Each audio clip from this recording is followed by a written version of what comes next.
Hello guys, good morning.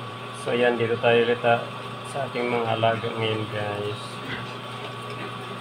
At napakain itong pilay nating baboy. So pinatayo ko siya guys at ayun, tumayo naman siya na. Pero iniinda niya talaga yung paa niya. Ito siya guys. Yan, ang laki na niya. Oh. Pero yun, kumakain na siya. Kailangan lang siyang bangunin guys kasi hindi niya kayang tumayo mag-isa. Ayan, binangon nga natin at ayan, medyo kumakain na siya guys.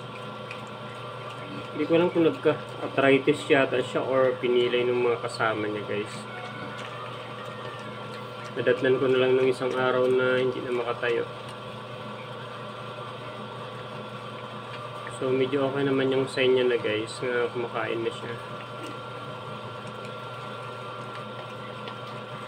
So hindi na natin sila paghalu-haluin, dito na lang din ito guys kasi